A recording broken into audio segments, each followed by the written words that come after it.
Hello, fellow clear-mind enjoyers. Master Duel did it again, another month with a pack I actually like, and this time we got Elfnotes. With Elfnotes finally released, there are honestly so many things I want to try: Elfnote TG, Elfnote Stardust, Elfnote Centurion, Elfnote White Forest, Elfnote Resonators, Elfnote Killer Tune, Elfnote Rose Dragons, and so on. It's genuinely a really cool time to be a Master Duel player. Let me know which version you guys want to see next. But for now, let's take a look at my personal favorite version, Elfnote Synchron's. Synchron's and Elfnotes have a really interesting relationship. Elfnotes provide a relatively consistent line to enable their combos, and they play incredibly well under common lingering hand traps like Fuwalos and Droll and Lock Bird. The downside is that their ceiling is relatively low, and that's where Synchron's come in. Think of it like building a house. Elfnotes provide a solid foundation but have a leaky ceiling, while Synchron's have a weaker foundation but an insanely high ceiling. Elfnotes create a unique setup for Synchron's, and I genuinely believe this is the strongest Synchron variant overall. At the same time, it's also one of the strongest Elfnote builds if played correctly. Don't get me wrong, I still think Pure is exceptionally good, but I would give Elfnote a slight edge for now. So without further ado, let's get into the deck profile. I want to keep this video a bit shorter, so I'll go through the profile a bit faster than usual. We'll start with the relatively small Synchron core. We run one Jet Synchron, one Assault Synchron, one Revolution Synchron and one Stardust Synchron. These are basically our roof builders. The Synchron support package consists of 3 Junk Meister and 1 Junk Armor. Unfortunately, Meister isn't nearly as strong of a starter here as he is in Pure Synchron's, since in this version he's often just a naked speeder. We can still go for the Herald line, but I really don't want to run Junk Synchron solely for that purpose. Things get a lot better once we get Star Junk, though. Meister also doesn't bridge into Elfnotes very well without June Pride in the game yet, but despite that, he's still a valuable addition to the deck. We also run one Junk Signal as a search target for Stardust Synchron. Now onto the Elfnote package. We run 3 Lucina as our main searcher, 3 Tinia, the searcher with extra steps, 1 Regina, who acts as an extender and fixes Lucina start so we can still play under Droll, and on top of it she is a semi-starter, and last but not least is 1 Fortuna, who sets up our absolutely broken trap card. Our continuous spell of choice is Elfnote Welcome Home, which is both a Tinia target and another starter. The broken trap that Fortuna sets is Elfnote Rhapsodia of Madness. Rhapsodia is basically Monster Reborn plus an on-field Omninegate as long as we control any Synchro monster. The last Elfnote card is Elfnote Power Patron. It searches when used as material and can be summoned by one of our 2 copies of Medius the Pure whenever he gets summoned. A nice bonus engine card here is Foolish Burial. Most of the time it sends Medius to the graveyard, but I wanted the extra flexibility over Theo Realize, especially since the Synchron monsters are also decent Foolish targets. The rest of the deck is filled with non-engine cards, so honestly just play whatever you think is good. Right now I'm running 2 Droll and Lock Bird, 1 Max C, 3 Ash Blossom to have more answers to Max C, 2 Ghost Bell because it's surprisingly solid into the Killer Tune matchup, 2 Purulia because there's a ton of Elfnote on ladder right now, 3 Fuwalo since it's decent against a lot of decks, and 1 Called by the Grave because it makes going first decks better at going first. I'm also testing Book of Eclipse at the moment, and honestly, I think it's pretty good in the current meta. With the main deck done, let's go through the extra deck. Accel Synchron is here to get us into Junk Speeder. Speeder is here, for obvious not so fair reasons. Garden Rose Maiden is mainly a target for Rage Rose Witch. Rage Rose Witch herself is here to mill Maiden and enable stronger Synchro climb lines. Black Rose Dragon is great for going second and can occasionally steal games on its own. Seraphim is our main Elfnote playmaker. Stardust Dragon is included because of Accel Synchro Stardust Dragon. PSY Framelord Omega is here for hand loops. Accel Synchro Stardust Dragon helps extend our plays. Trishula, Dragon of the Ice Barrier, gives us even more hand loop potential. Vermilion Dragon Mech is mainly here as a Trishula target, but it also has utility by destroying itself to trigger Rage Rose effects and recycle Assault Synchron back to hand. Majestic Star Dragon is our primary disruption tool for dealing with the card still left in the opponent's hand. Most of the time, we can summon him up to 3 times during the opponent's turn. Baronne de Fleur is our main form of protection. Dissipator is mostly here for enabling the second Omega loop. And finally, Crimson Dragon is here because it enables completely unfair things. That's basically it for the deck profile. Let me know if you guys prefer this faster paced style. So, what are my thoughts on the deck overall? I think it's a solid deck that can definitely find success both on ladder and in tournaments. It performs well against lingering hand traps like Droll and Fuwalos. Compared to regular Synchrons, it does run a few more bricks, but the overall card quality is much higher.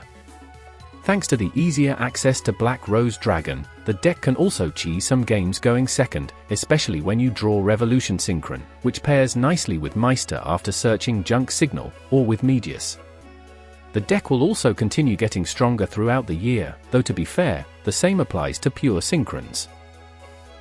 Overall, it's a really fun take on Elfnote, and if you want to play the archetype in a more synchro-focused way, this is probably the best version for that. So without further ado, let's get into the combos. The first combo of the day starts with Lucina. We special summon her and use her ignition effect to search an Elfnote monster. Most guides even after Regina released still search Power Patron here, but that line loses hard to Droll and Lock Bird. Instead, we search Regina, since she gives the combo much more flexibility and still lets us access Junk Speeder even after getting Drolled. The Power Patron used for the summon of Baronne searches Tinia, and Tinia sets up the spell that summons Fortuna, who then gives us the trap. We do have to discard a card to summon Power Patron, so make sure to plan your line carefully, since both the spell and trap can only summon Elfnotes with a different attribute from the discarded monster. Using Seraphim's effect to revive an Elfnote monster while reducing the levels of all monsters above level 4/3 gives us the perfect setup to access Excel Synchron, and therefore Junk Speeder. We send Revolution Synchron to the graveyard and make Speeder using the level 2 Excel Synchron and the level 3 Fortuna. Speeder then summons Jet Synchron, Assault Synchron, and Stardust Synchron. From there, we climb into Omega through Rage Rose which. The exact order here doesn't matter too much. I'm just going for an early Omega to free up some board space. Instead of going for an early Omega, we could also pivot into Excel Synchro Stardust Dragon to make Dissipator and access Omega later. We use Jet Synchron's effect to search Junk Meister, then special summon Junk Meister and continue into Excel Synchro Stardust Dragon, which lets us go into Dissipator now. Garden Rose Maiden then revives Excel Synchro Stardust, while Stardust Synchron tributes Junk Armor to special summon itself, setting up access to Crimson Dragon. This time, we use Excel Synchro Stardust Dragon's effect to summon it again, which also triggers Assault Synchron in the graveyard. This gives us access to Excel Synchro Stardust Dragon a third time, and we go into Vermilion Dragon Mech with the revived Rev Synchron. Be careful not to summon it into the middle monster zone, since Welcome Home protects monsters from destruction even from their own effects. From here, Crimson Dragon gives us access to Trishula, allowing us to apply another hand loop. After that, we use Vermilion Dragon Mecha's effect to banish a tuner and destroy a card on the field, targeting itself.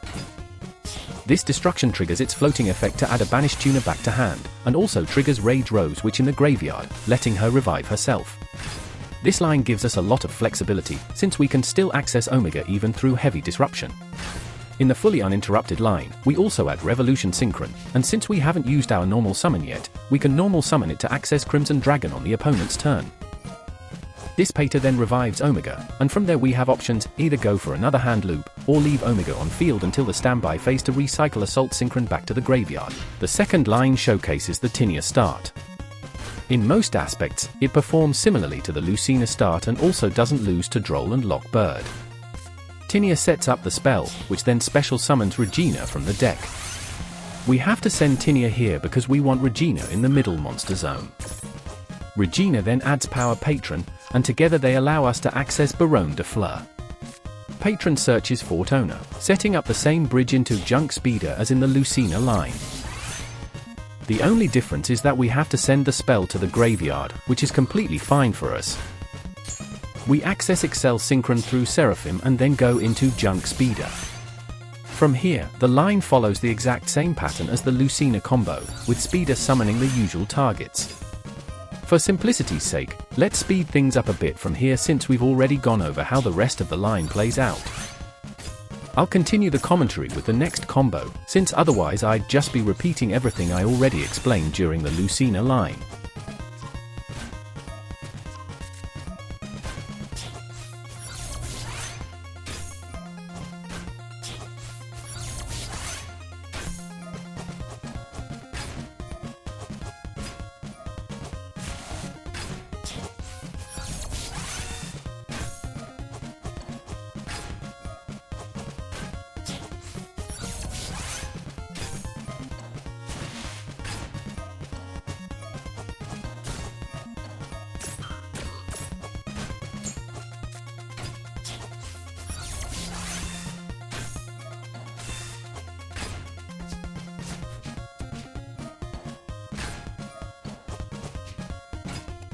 This line showcases normal summon Medius, which is our main normal summon in the deck.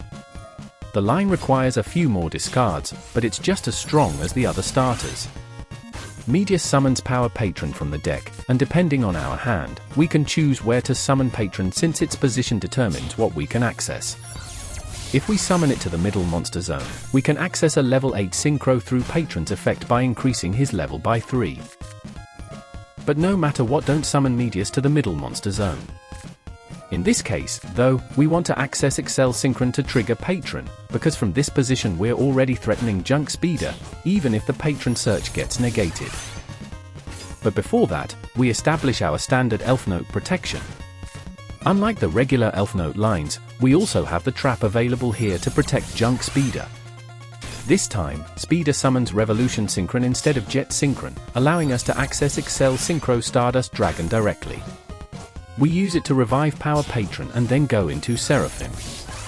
We use Seraphim's effect to reduce its level to 4 so we can access Rage Rose who sends Garden Rose Maiden to the graveyard. Maiden then revives Excel Synchro Stardust Dragon. Excel Stardust uses its effect to summon Vermilion Dragon Mech, and Assault Synchron revives Excel Stardust once again.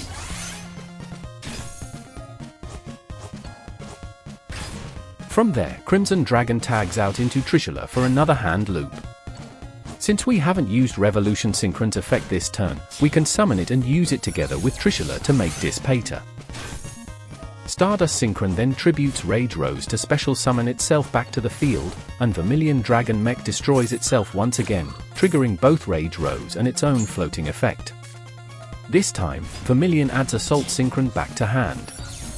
We then use Assault Synchron's hand effect to special summon itself and make Omega. In the end, we hand loop the opponent twice and set up a second Crimson Dragon for the opponent's turn. If we want, we can also use the Trap's effect to special summon Seraphim so we have him for the opponent's turn already on the field. Before we get to Junk Meister, who is unfortunately our weakest starter, let's look at the Welcome Home start. Since it follows the exact same post-speeder line as the Lucina and Tinia setups, I'll only show the combo up to that point. Welcome Home discards a dead card to special summon either Lucina or Regina, depending on the attribute of the discarded monster. I'm showcasing the Lucina line here because Fuwalos is wind, which prevents us from summoning Regina. But honestly, it doesn't really matter.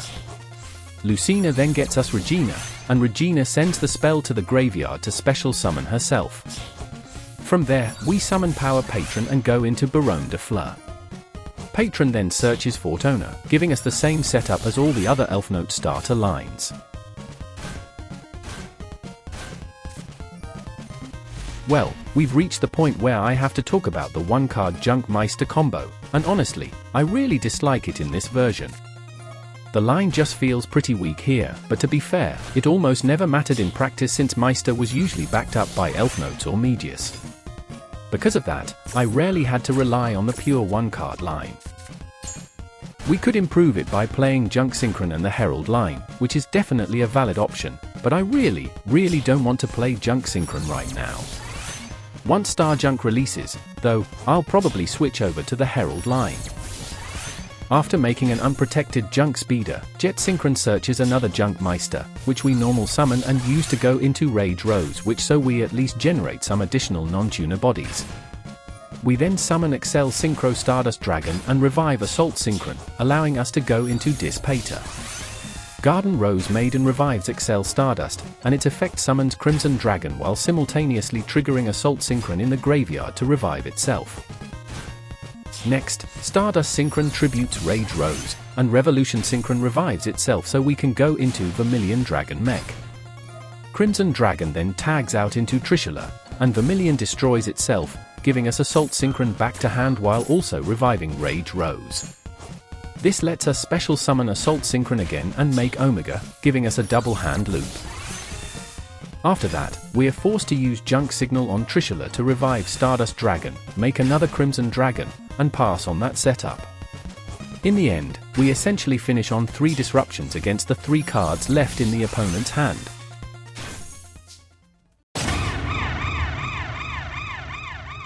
This time I'll also be yapping during the replays, so let's take a look at how this deck performs on the Master Duel ladder. The first replay I want to showcase is us going full combo against a Cool Tune player. Junk Meister gains a lot of value when played alongside another engine piece. We start with Junk Meister, which gets us Junk Armor and Stardust Synchron, which in turn gives us access to Junk Signal. This gives us an early Omega and protection for Junk Speeder. After that, we transition into our standard Elfnote lines. This follows the usual Tinia line, with a few small differences since we already used Junk Meister earlier in the combo. The opponent tries to respond with Ghost Bell, but it doesn't do anything here, so they basically end up hand looping themselves even harder. We're setting up our Seraphim play to access Excel Synchron and a level 3 Lucina, giving us the speeder setup, and then we climb into our usual lines with a few minor differences.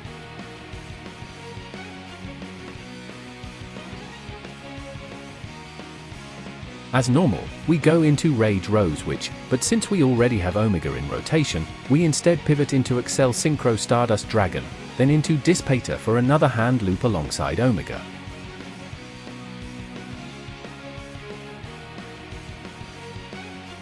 Garden Rose Maiden then revives Excel Stardust. Because we're a bit short on bodies, we use Baronne de Fleur's effect here to pop a card on the field, targeting the spell since we no longer need it in this game. This triggers Rage Rose, and Stardust Synchron can tribute her so Excel Stardust can access Crimson Dragon with its effect. Assault Synchron then revives it, and we're back on our standard route into Vermilion Dragon Mech and Trishula.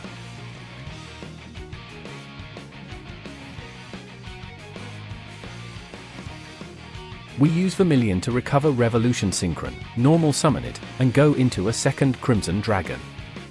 We pass the turn there, leaving the opponent with just 1 card in hand plus their draw for turn.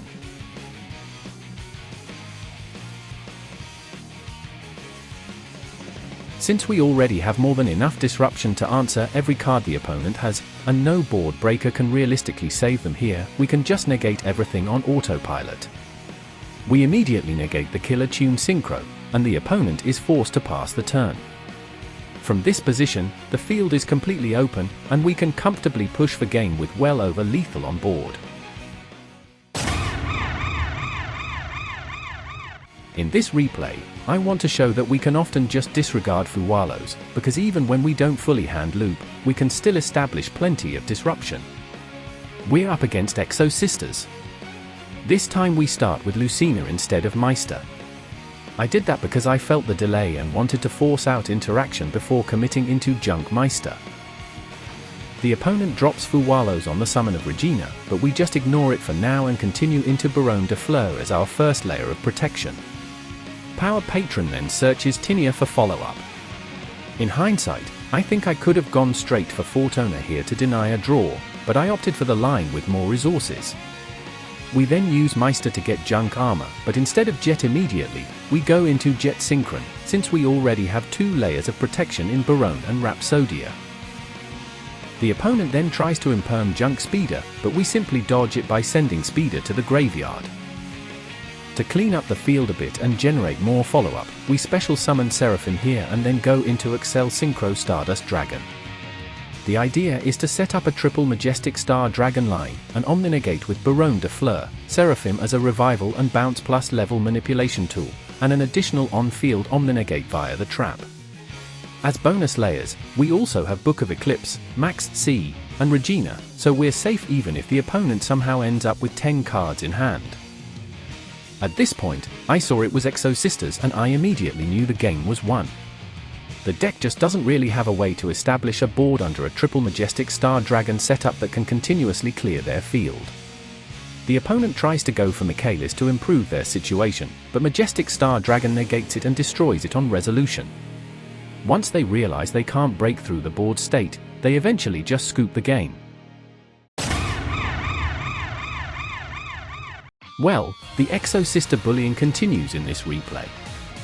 The opponent basically gets to go full uninterrupted through their combo. Honestly, I'm not even sure whether their line was optimal or not, but it definitely looked like it ended on a lot of disruption and led interaction.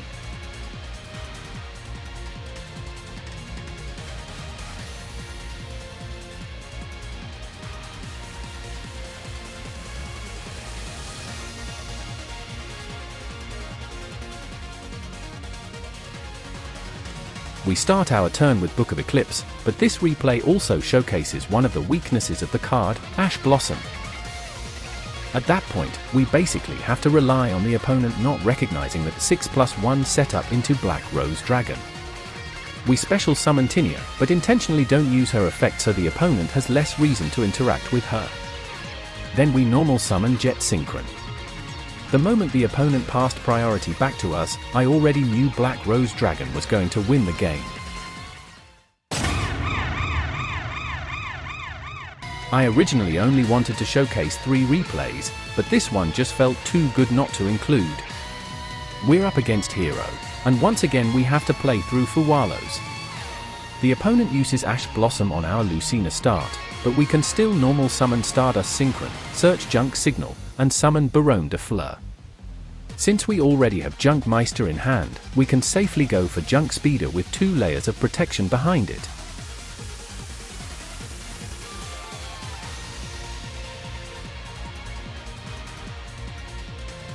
Our goal here is once again to set up Synchro Stardust Dragon so we can access Crimson Dragon during the opponent's turn, and we successfully establish that setup. We then pass turn to the opponent and immediately activate Maxed C. The opponent responds with Fuwalos, which honestly hurts quite a bit.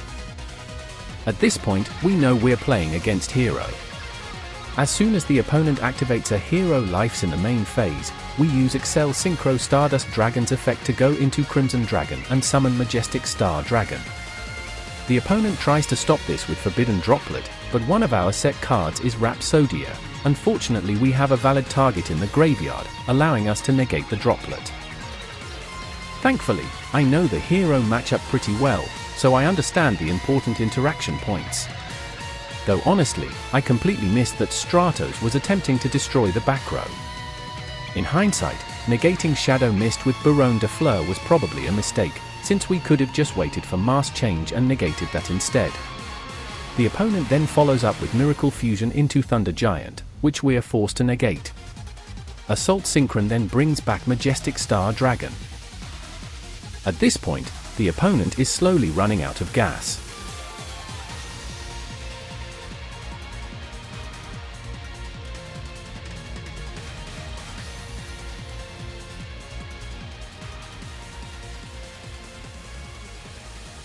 Their final attempt to push for game is with Fusion Destiny, but that also gets negated by Majestic Star Dragon. Since their field gets destroyed afterward, they no longer have access to a follow-up play through Cross Crusader. And that basically seals the game for us. Damn, we actually got to the end in under 25 minutes. I would have loved to go under 20, but I just don't really see where I could shorten it any further. If you stuck around until the end, comment banana to confuse everyone else in the comments, and so true clear mind enjoyers can recognize each other. With that said, Death Echo out.